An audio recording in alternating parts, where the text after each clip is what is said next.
창세기 44장에서는 요셉의 형제들이 이번에는 은잔을 훔친 도둑으로 억울하게 또 누명을 쓰고 또 그로 인해서 이집트의 노예로 억류되는 그런 상황이 벌어집니다.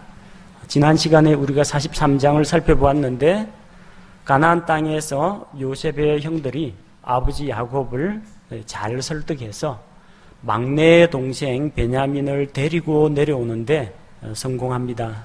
그래서 만나서 양식도 사고 요셉의 집에서 점심 식사 대접까지 받게 됩니다. 그들이 자기들이 앉은 좌석 배치를 보니까 맏아들부터 막내 아들까지 서열 순으로 배치된 것을 보고 깜짝 놀랐다고 했죠. 요셉을 제외한 11명이 한 자리에 모여서 앉다 보니까 그들 가운데 빈자리가 눈에 띈다고 했습니다. 그 자리는 요셉이 앉았어야 하는 그 자리입니다. 빈자리가 그들의 죄를 적발해냈습니다. 오늘 44장에서는 요셉의 형제들의 죄를 또 무언가가 적발해냅니다. 그들이 받았던 은, 바로 그 은잔이 이번에는 그들의 범죄 행위를 적발하고 또 그로 인해서 범죄자로 누명을 쓰고 엮여 들어가게 됩니다. 요셉은 청지기를 시켜서 각 사람의 돈과 은잔을 자루에 다시 넣어주라고 합니다. 그래서 그들이 가서 먹을 충분한 양식을 각 사람이 가지고 갈 수 있을 만큼 넉넉하게 넣어주고 각 사람이 가지고 온 돈도 자루에 모두 다 도로 넣게 합니다. 자기 가족에게는 돈 받고 양식을 팔지 않겠다라는 그런 결심이기도 합니다. 그리고 자기의 은잔을 막내 동생 베냐민의 자루 속에 집어넣도록 합니다. 곡식을 받기 위해서는 자루를 이집트 관리들에게 맡겨야 합니다. 곡식을 넣어주는 사람들은 다 이집트 사람들이고 요셉의 부하들입니다. 그러니까 곡식을 넣으면서 그 안에 돈 집어넣고 은잔 집어넣는 것은 그다지 어려운 일이 아닙니다. 그들은 잘 포장된 곡식 자루를 받아서 메고 길을 떠나면 되는 겁니다. 그래서 3절에 아침이 밝음에 이걸로 미뤄봐서 점심 식사를 같이 한 그 자리에서 저녁까지 함께 이제 양식을 장만을 해서 양식을 구입을 하고 하룻밤을 보낸 다음에 다음날 아침 날이 밝자마자 그 사람들과 그들의 나귀가 일제히 가나안 땅으로 출발하게 됩니다. 이때 청지기가 요셉의 형제들을 따라가도록 합니다. 요셉이 시켜서 자기 청지기를 보내서 그들의 뒤를 따라잡도록 합니다. 형제들이 가지고 온 것은 이제 나귀입니다. 나귀에다가 양식을 실는데 이 나귀는 무거운 짐을 운반하는 그런 용도로 시골에서 많이 사용되곤 했습니다. 우리 옛날 동요에도 나오죠. 아버지는 나귀 타고 장에 가시고. 그런데 이 청지기라든지 이집트의 군사들은 나귀보다 훨씬 더 빠른 말을 타고 다닐 수가 있습니다. 그래서 전쟁터에 사용하는 기동성이 뛰어난 그런 말을 타고 쫓아가면 나귀를 데리고 양식을 잔뜩 짊어지고 가는 그들을 따라잡는 것은 별 어려운 일이 아닙니다. 그래서 뒤따라가면서 그들을 향해서 소리를 지릅니다. 우리 주인이 너희에게 선을 베풀고 은혜를 베풀었는데 왜 이것을 악으로 갚느냐 하고 책망을 합니다.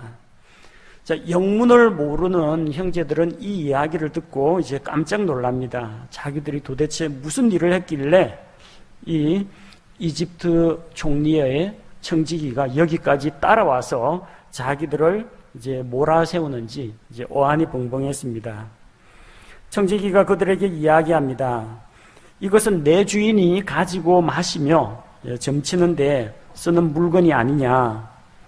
그러면서 그들이 자기 주인의 은잔을 훔쳐간 도둑이라고 이야기합니다. 물론 그런 일이 전혀 없었던 또 내막을 알지 못하는 요셉의 형제들은 자기들은 절대로 훔치지 않았다고 무죄를 주장합니다. 근데 사실 이 당시의 법이라는 것은 그냥 관리들이 죄가 있다라고 하면 죄가 있는 게 되어버립니다. 잘했거나 못했거나. 왜냐하면 이 당시에는 다 조사를 해가지고 혐의가 발견되면은 체포하는 것이 아니라 일단 의심 가는 사람 잡아다가 치죄를 하고 그들이 무죄라는 것을 입증 못하면은 죄인이 되는 그런 상황이었습니다. 형제들은 억울했습니다. 지난번에 자기들 곡식 자루에 돈이 다시 들어왔길래 이게 어찌된 영문인지 몰라서 이번에는 돈을 2배나 더 많이 가지고 왔고 또 그렇게 잘 대접을 받고 양식도 구입을 했는데 우리가 뭐가 아쉬워서 주인의 재산에 손을 댔겠느냐는 겁니다. 그럴 만한 담력도 없고 또 그런 시간적인 그런 여유도 없었습니다. 자, 그런데 이제 결국은 이렇게 서로 의견이 상충될 때는 나타난 증거와 그 결과가 모든 것을 말해줍니다. 자기들에게는 범행을 할 동기가 없다라는 것을 이야기했지만 동기가 있느냐 없느냐 하고는 별개의 문제로 과연 은잔이 그들의 소지품 속에 있느냐 없느냐가 모든 것을 결정짓게 됩니다. 그래서 형제들은 자기들은 잘못한 것이 없으니까 마음속에 거리낌이 없으니까 당당하다는 겁니다. 주의 종들 중에 누구에게서 그것이 발견되든지 그는 죽을 것이요 우리 또한 내 주의 노예가 되리이다. 자, 그들은 자기들은 결백하다고 생각했기 때문에 이런 맹세를 했습니다. 은잔이 누구에게서 발견되든지 만약에 발견이 된다면 그 은잔이 발견된 자는 죽임을 당할 것이요 사형이요 나머지 형제들은 모두 다 노예가 되겠다. 그만큼 자신이 있다는 이야기입니다. 근데 이 조건이 자기들이 맹세한 조건이 자기들에게 사실 불리한 겁니다. 뭐라고 되어 있어요? 자, 그것이 누구에게서 발견되든지입니다. 발견되기만 하면 범인이라는 걸 인정하겠다는 이야기입니다. 이걸 좀 자기들에게 유리하게 공정하게 하려면 누가 그것을 훔쳤든지 훔친 사람은 이렇게 해야 맞습니다. 그래서 서로 발견되더라도 발견은 되었지만 우리가 훔친 게 아닙니다. 이거 누가 넣어둔 게 틀림없습니다. 그렇게 항변을 할 수 있는데 지금 조건이 어떻게 되어 있어요? 처벌받는 조건이 은잔이 누구에게서 발견만 되면 벌 받겠다라고 자기들 입으로 이야기를 한 겁니다. 훔쳤거나 말거나가 중요한 게 아니라 이제는 은잔이 발견되기만 하면 발견된 자는 사형 그리고 함께 있던 형제들은 공범이니까 노예가 되겠다는 겁니다. 청지기는 그들이 맹세한 내용을 정정합니다. 그들은 극단적인 걸 선택했습니다. 사형과 나머지는 전원 노예가 되는 것. 근데 주인의 의도를 청지기는 잘 알고 있기 때문에 주인이 막내 동생의 자루 속에 은잔을 넣어라. 막내 동생에 관심이 있다는 것을 이제 알아차렸습니다. 따라서 은잔이 발견된 자만 그들의 종이 되고 그만 종이 되고 나머지 너희는 거기에 대해서 책망을 받지 않을 것이다. 한 사람이 범죄자라고 해서 나머지 사람들까지 다 연좌제로 함께 엮어넣지는 않겠다는 겁니다. 그래서 청지기가 그들의 짐을 수색합니다. 자기가 어디에다 숨겼는지 잘 압니다. 막내 동생. 처음부터 막내 동생 짐 뒤지면 바로 나옵니다. 옳거니 잡았다 하고 그 자리에서 이야기할 수 있는데 가장 나이가 많은 자부터 시작합니다. 르우벤부터 시작합니다. 그래서 점점 내려가는 거죠. 첫 번째 자루 이상 없습니다. 두 번째 자루 이상 없습니다. 세 번째, 네 번째, 11번째까지 이상 없습니다. 형제들은 아마 득이양양했을 겁니다. 그거 봐라. 우린 그런 짓 한 적이 없다. 더군다나 이 어리고 마음씨 연약한 이 베냐민이 그런 일을 했으리라고는 생각지도 않는 겁니다. 그런데 결국 가장 나이 어린 베냐민의 자루에서 그 은잔이 발견되었습니다. 자, 형들은 그 자루 속에서 반짝반짝하는 은잔이 나왔을 때 어떤 생각을 했을까요? 야, 은이다! 은이다! 돈이다! 이런 생각했을 것 같아요? 아닙니다. 이때만큼 은이 저주스럽고 미웠던 적이 없을 겁니다. 그들은 은을 보고 좋아했던 적이 있습니다. 언제요? 동생 팔았을 때요. 이스마엘 상인들에게 동생 넘겨주고 은 20개를 받았습니다. 동생의 목숨을 빼앗지도 않았습니다. 피를 흘리지도 않았습니다. 또 자기들이 동생을 학대한 거 이거 절대로 소문날 염려가 없습니다.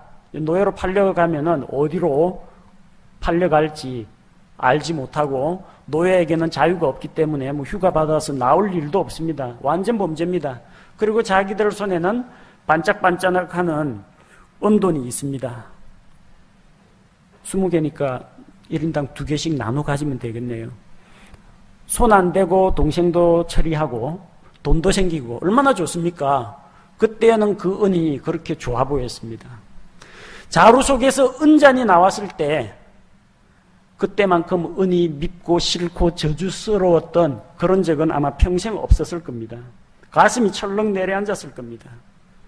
이제 그 기껏 은잔 하나 때문에, 은으로 만든 잔 하나 때문에 막내 동생 베냐민을 넘겨줘야 하는 그런 처지가 되었던 겁니다. 어느 게 중요해요? 은잔하고 베냐민하고 어느 게 중요합니까? 자기 아버지 야곱이 목숨처럼 소중히 여기는 베냐민이 당연히 소중합니다. 어떻게 이따위 은잔 하나하고 내 동생을 바꿀 수 있느냐 불만이 가득했을 겁니다. 그런데요, 자기들은 11번째 동생을 은 20개하고 바꿨습니다. 은잔을 보았을 때 과거 동생의 몸값으로 받았던 그 은돈이 생각났을 겁니다. 은잔이 그들을 고발합니다. 지금까지 잊어버리고 그 은 2개 가지고 뭐 해먹었는지는 모르겠습니다. 1인당 2개씩 받아서 은 20개씩 받았는데 뭘 했는지는 모르겠지만 그 은은 이제 어딘가 써버리고 간 곳이 없습니다.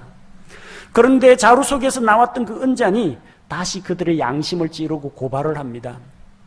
동생의 몸값으로 받은 바로 그 은 때문에 이제 우리가 바로 동생의 그 일로 이렇게 죄인으로 엮여 들어간다라는 것을 그들이 깨닫게 된 것입니다.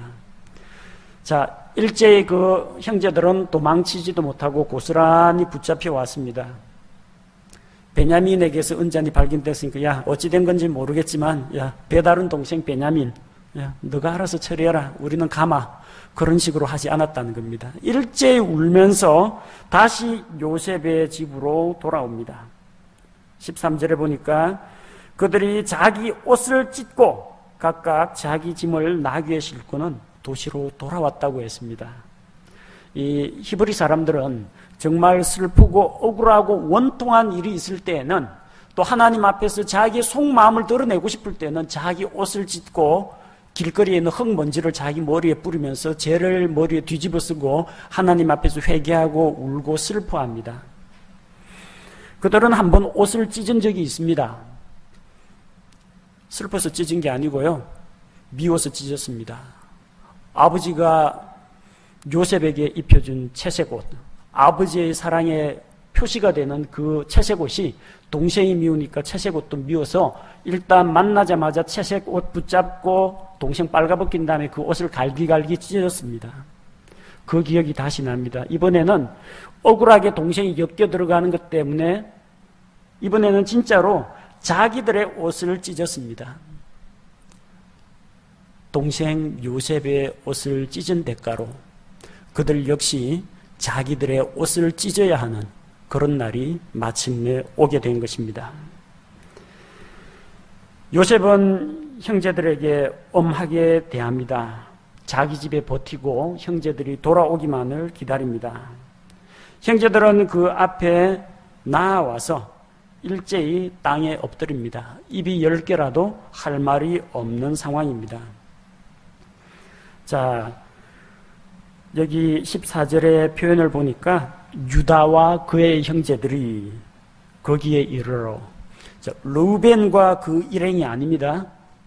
유다와 그의 형제들, 이때 이 형제들 가운데서 리더십을 발휘한 사람은 다름 아닌 넷째 아들 유다였다는 것을 알 수가 있습니다. 곡식을 사러 내려올 때 아버지 야곱을 설득한 사람도 유다입니다. 이런 위기 상황에서도 유다가 대표로 나서서 형제들을 데리고 오고 그 앞에 일제히 엎드리고 변론을 하게 됩니다. 요셉은 엄히 꾸짖습니다. 너희가 무슨 일을 한 것이냐? 이게 도대체 무슨 일이냐? 나 같은 사람이 분명히 점을 치를 수 있는 줄을 너희가 알지 못하느냐? 지금 요셉은 형제들의 11번째 아우가 아니고 이집트의 총리 대신으로서 이집트 사람 행세를 하고 있습니다. 이집트에서는 점성술 이런 것들이 많이 발달했습니다. 요셉이 진짜로 점을 쳤다는 이야기는 아닙니다. 자, 이집트의 총리 정도 되면은 그 당시에 마법사라든지 이런 사람들하고 잘 알고 지냅니다.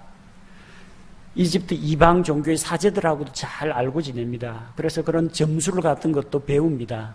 그 행세를 하고 있는 겁니다. 청지기도 하는 말이 이 은자는 내 주인이 점치는 데 쓰는 물건이 아니냐. 그러고 요셉도 나 같은 사람쯤 되면은 이집트의 고위 관리 정도가 되면 점술에도 정통에 있을 것이라는 것을 너희가 알지 못했느냐. 너희가 훔쳐간 거 다 알고 있다고 이제 윽박지르는 겁니다. 그들의 잘못을 모두 알고 있다고 엄포를 놓는 겁니다. 자, 유다는 그 앞에 나서서 해명을 하려고 하는데 도저히 변명이나 해명을 할 거리를 찾을 수가 없습니다. 16절에 보면은 우리가 어떻게 우리 자신을 해명하겠습니까? 하나님께서 주의 종들의 불법을 찾아내셨사온즉 보소서 우리와 또 이 잔이 발견된 자가 다 내 주의 종이 되었나이다. 자, 여기 하나님께서 찾아내신 그들의 불법이 무엇일까요? 은잔을 훔친 죄일까요? 하나님이 알고 계십니다. 그들이 안 훔쳤다는 거 알고 계십니다. 그러니까 은잔 사건은 그들의 불법이 아닙니다. 하나님께서 적발해 내신 그 형제들의 죄, 불법은 뭐냐면 은잔을 훔친 죄가 아닙니다. 훔친 적이 없기 때문에. 무슨 죄입니까? 자기들이 과거에 은을 받고 동생을 팔아넘긴 바로 그 죄를 이야기합니다. 바로 그 동생을 팔아넘긴 것 때문에 우리가 이 지경이 되었다. 그렇게 여기고 있는 겁니다. 그래서 더 이상 우리는 우리 죄와 불법에 대해서 변명이나 해명을 할 수가 없습니다. 우리와 이 잔이 발견된 자가 다 종이 되겠다고 이야기합니다. 하지만 요셉은 다른 제안을 합니다. 어떤 제안을 합니까? 결코 그리하지 않겠다. 이 잔이 발견된 자만, 막내 동생만 내 종이 되고 너희는 평안히 너희 아버지께로 올라가라고 이야기합니다. 왜 베냐민만 붙잡아 두려고 하고 자기 가장 사랑하는 친동생인데 왜 베냐민만 사로잡으려고 하고 나머지는 보내려고 할까요? 일단 앞으로 일이 어떻게 흘러갈지는 모르지만 어떻게 해서든지 자기 곁에 두고 싶은 사람은 자기 어머니가 한 배에서 낳아준 자기 친동생인 베냐민입니다. 그래서 베냐민을 붙잡아 두려고 하는 겁니다. 그리고 또 한 가지는 이 배다른 형제들, 야곱의 아내가 4명입니다. 4사람의 이 아내들이 낳은 이 형제들 간에는 언제나 다툼이나 갈등이 항상 존재했습니다. 그래서 만약 이번에도 형제들이 자기만 살겠다고 배다른 동생 베냐민, 이 베냐민은 도와줄 형제가 없어요. 베냐민의 친형제는 요셉밖에 없는데 지금 요셉은 죽은 걸로 알고 있으니까 이 배다른 동생 베냐민을 어떻게 하는지 한번 두고 보겠다는 겁니다. 정말로 우리는 가도 되는 거죠? 종으로 삼으실 거 아니죠? 하고 살았다 하고 빠져나가는지 아니면 동생을 구하기 위해서 형제가 끝까지 남아가지고 동생을 보호하려고 하는지 그걸 보고 싶은 겁니다. 이때 18절부터 34절까지 내용을 보면 역시 유다가 나서서 베냐민을 위해서 중재하는 것을 볼 수가 있습니다. 유다가 지난날 있었던 일들을 요약해서 이야기합니다. 우리가 지금까지 읽은 내용 그 전체 다입니다. 유다가 요셉에게 나와서 제발 자기에게 발언할 기회를 달라고 합니다. 자기 말을 끝까지 좀 들어달라고 합니다. 처음에 자기들이 곡식 사러 이집트에 내려왔을 때 억울하게 정탐꾼 누명을 쓰게 되었고, 그래서 자기들을 변호하기 위해서 자기 가족 내력, 한 아버지 밑에서 태어나고 자란 12형제가 있다. 하나는 없어졌고 하나는 아버지와 있고 우리 10명은 형제다. 자, 그렇게 자기 가족에 대해서 소개했는데, 그 때문에 그게 정말이라면 다음번 내려올 때는 12번째 막내 동생을 꼭 데리고 오라고 당신이 그러지 않았느냐. 만약에 안 데리고 오면은 앞으로는 만나주지 않겠다는 그런 이야기를 했다는 것을 상기시킵니다. 그리고 돌아가서 자기 아버지에게도 그대로 전달했습니다. 그리고 이번에 내려오게 된 배경에 대해서 이야기합니다. 아버지가 막내 동생 베냐민은 절대로 내어줄 수가 없다고 하는데, 이 아버지가 반대하는 이유는 무엇이냐? 아버지가 가장 아끼는 아내 라헬이 두 아들을 낳았어요. 요셉과 베냐민을 낳았습니다. 그런데 아버지가 요셉은 사나운 짐승에게 찢겨 죽은 것으로 알고 있습니다. 실상은 이 10명의 형제들이 팔아넘겼지만, 근데 이제 남아있는 베냐민 하나마저 잃게 된다면 아버지 야곱 자신이 견디지 못하고 슬픔을 이기지 못하고 죽을 것 같다는 겁니다. 그래서 자기가 아버지 앞에서 이 아이의 안전에 대해서는 내 생명을 걸고 내가 보증을 하겠다, 그렇게 아버지께 약속하고 왔다는 겁니다. 그래서 유다는 이 아이 베냐민을 대신하여 자기 자신을 희생시키려고 합니다. 그는 아버지가 요셉을 얼마나 사랑했는지 잘 알고 있었고, 또한 아버지가 막내 동생 베냐민을 또 얼마나 귀여워하고 사랑했는지를 누구보다 잘 알고 있었습니다. 그래서 아이의 생명과 아버지의 생명은 하나로 연합되어 있다, 묶여 있다, 그렇게 표현을 했습니다. 만약 두 사람 중에 누구 한 사람에게 무슨 변이 생기면 나머지 한 사람은 그 고통과 슬픔을 견딜 수 없을 거라는 겁니다. 만약 이 아이가 무사히 돌아가지 못한다면 우리 아버지가 죽을 것입니다. 자기는 아이 베냐민도 소중하고 아버지 야곱도 소중합니다. 둘 다 살리는 방법은 베냐민을 무사히 돌려보내는 겁니다. 자기가 애초 내려올 때 이 아이의 안전에 대해서는 자기 생명을 걸고 지키겠다고 보증인이 되기로 약속하고 왔습니다. 만약 아이가 무사히 돌아오지 못한다면은 자기가 책임을 지기로 했습니다.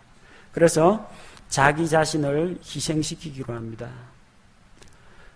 내가 이 막내 동생 베냐민을 대신해서 종이 되어서 여기 이집트에 남을 테니까 제발 이 아이는 풀어주라고 이야기합니다. 아버지에게 보내달라고 호소합니다. 만약 아이가 함께 가지 않으면 아버지가 슬픔에 빠져서 큰 재앙을 만나게 된다는 겁니다. 요셉을 잃었고 이어서 베냐민까지 잃게 되면 아버지가 그 슬픔을 견디지 못할 것이라는 겁니다. 유다 자신은 아들을 잃은 아버지의 마음이 어떠한지 누구보다 잘 알고 있습니다. 유다 자신에게서 난 첫째 아들 엘, 그가 하나님 앞에서 악하였기 때문에 하나님께서 그를 죽이셨습니다. 둘째 아들 오난, 형수에게 들어가서 형제의 의무를 이행하라고 했습니다. 형사 취수제라고, 형이 죽고 후사가 없으면 시동생이, 결혼 안 한 미혼의 시동생이 형수에게로 들어가서 대를 이어주라고 했는데 그런 말씀을 어기고 형수에게 씨를 주지 않기 위해서 바닥에 모두 다 흘려버렸습니다. 그래서 그의 그런 사악함을 보시고 하나님께서 오난도 죽이셨습니다. 아버지보다 자식이 먼저 죽는 그런 일도 있습니다. 옛말에 부모님이 돌아가시면 뒷산에 묻고 아들이 먼저 죽으면 부모의 가슴에 묻는다고 했습니다.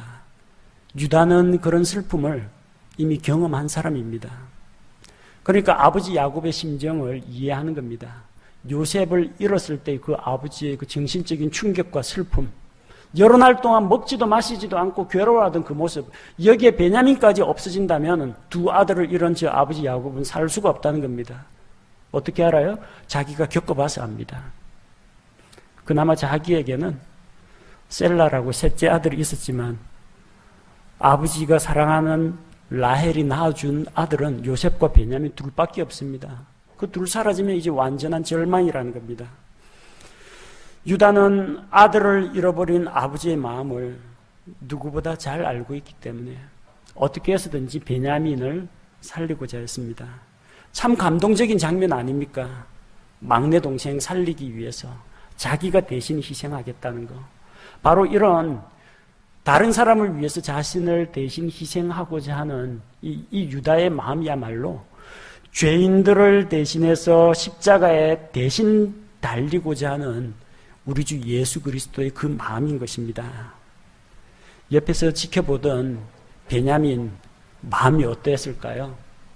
언짢이 발견되었을 때부터 죽었다라는 이런 생각을 가졌을 겁니다. 요셉의 집으로 끌려오는 내내 마음이 편치 않았을 겁니다. 다른 형제들이 아무도 나서주지 않는데 넷째 형 유다가 나서가지고 자기 자신을 내놓으면서 베냐민 풀어주라고 할 때 얼마나 마음이 든든했겠습니까? 그래서 유다와 베냐민 사이에 이 끈끈한 이런 형제가 형성이 됩니다. 어디까지 이게 가는지 아십니까? 이게 어디까지 가느냐면요, 나중에 다윗의 자손 예수 그리스도까지 이어집니다. 다윗 당대 이 약속이 다시 이루어집니다. 다윗은 유다 지파입니다. 그때 왕이 누구였습니까? 베냐민 지파의 사울이었습니다. 사울이 베냐민 지파 사울이 이 다윗을 시기해서 죽이려고 했습니다. 사울의 아들 요나단, 다윗과 친구가 되었습니다. 다윗과 요나단이 서로 맹세를 합니다. 주께서 영원토록 너와 나 사이에, 내 후손과 내 후손 사이에 영원히 함께 계실지로다. 그리고 주께서 이 왕위를 너에게 넘겨주신 다음에라도 너는 나와 내 집에 대해서 은혜를, 호의를 저버리지 말아달라고 요나단이 부탁을 했습니다. 다윗과 요나단의 그 우정. 다윗이 왕이 되었습니다. 그래서 그 후손 무비보셋에 대해서 은택을 베풀어 줍니다. 요나단의 아들 무비보셋에 대해서 왕의 상에서 함께 먹도록 합니다. 절뚝발이 그 아이를 돌보아 줍니다. 다윗 지나고 솔로몬 지나고 르호보암 때 왕국이 나뉩니다. 10개 지파가 북이스라엘 결성하고 떠나고 2지파가 남아서 남유다 왕국을 이룹니다. 유다와 베냐민이 남습니다. 베냐민 지파는 배신 안 합니다. 유다 지파하고 끝까지 같이 남습니다. 그래서 나머지 10개 왕국하고 2개 왕국, 북이스라엘 남유다가 됩니다. 신약시대까지 내려갑니다. 유다 지파에는 만왕의 왕이신 예수 그리스도께서 메시아로 오셨습니다. 그런데 베냐민 지파에서 태어난 바리새인 중에 바리새인이라는 사울이라는 청년이 자기 구세주를 몰라보고 핍박하고 교회를 핍박하고 예수님 믿는 자를 박해하고 죽이려고 합니다. 다윗과 요나단의 언약, 유다와 베냐민 사이의 그 호의 관계가 그때까지 이어집니다. 유다 지파의 다윗의 자손으로 오신 예수 그리스도는 자기를 거역하고 거스를 행하는 반역하는 베냐민 지파의 사울을 받아들여서 자기의 사도로 삼았습니다. 교회를 핍박하고 예수 그리스도를 알지 못하던 사울의 발걸음을 다마스쿠스로 가는 길에 붙잡아가지고 회심시켜가지고 자기 사도로 삼았습니다. 창세기 44장에서 시작된 유다와 베냐민 사이의 이 끈끈한 형제애는 수천 년이 지난 다음에도 예수 그리스도와 그분의 사도 사울, 곧 바울, 예수 그리스도를 위해서, 복음을 위해서 자기 목숨을 아끼지 않았던 그 바울과의 아름다운 관계로 계속 이어지는 것을 볼 수가 있습니다. 창세기 44장에 나오는 유다의 이 중보, 이 중재 역할이야말로 정말 우리가 감동 깊게 읽을 수 있는 이야기입니다. 그들은 은잔을 통해서 자기들의 죄를 깨달았습니다. 은을 얻기 위해 배다른 동생 요셉을 종으로 팔았습니다. 그 은잔이 그들이 저지른 죄를 고발하고 있습니다. 죄는 숨길 수가 없습니다. 민수기 32장 23절에 이런 말씀이 기록되어 있습니다. 그러나 만일 너희가 그와 같이 하지 아니하면 보라, 너희가 주께 죄를 지었으니 너희 죄가 너희를 찾아낼 줄을 분명히 알지니라. 너희 죄가 너희를 분명히 찾아낸다고 했습니다. 죄짓고는 못 삽니다. 하나님이 알고 있고 자기 양심도 알고 있고 그 죄가 결국 그들을 발견해내서 형벌을 받게 할 것입니다. 루벤은 요셉을 구덩이에 던졌을 때 기회를 보아서 어떻게 해서든지 구조해서 아버지께로 데리고 가려고 했는데 잠깐 자리 비운 사이에 나머지 형제들이 그냥 팔아넘기는 걸로 결정지었습니다. 누가 팔았습니까? 유다가 팔자고 했습니다. 그냥 죽이는 것보다 그냥 파는 게 낫지 않겠느냐 그런 생각에 유다가 팔자고 했습니다. 은 받고 동생 팔기로 결정한 유다가 결자해지라고 이제 자기가 그 죄에 대해서 앞장서서 나서서 중재하고 이번에는 배다른 동생을 파는 것이 아니라 자기를 팔아서 동생을 살리는 그런 일을 하게 됩니다. 두 아들을 잃어버린 경험이 있는 유다가 아버지 야곱의 마음을 알고 아버지의 심정으로 아버지의 마음으로 아들을 잃어버린 아버지의 마음으로 요셉 앞에서 호소합니다. 거기서 요셉의 마음이 녹아내렸습니다. 동생 베냐민을 위해서 자기를 대신 희생시키는 이 유다의 이런 자세야말로 유다 지파를 통해서 오실 예수 그리스도의 대신 속죄의 모형이라고 할 수가 있습니다. 유다의 희생을 통해서 예수 그리스도의 십자가의 대속의 은혜를 다시 한번 생각하는 기회가 되었으면 합니다. 제가 기도하겠습니다.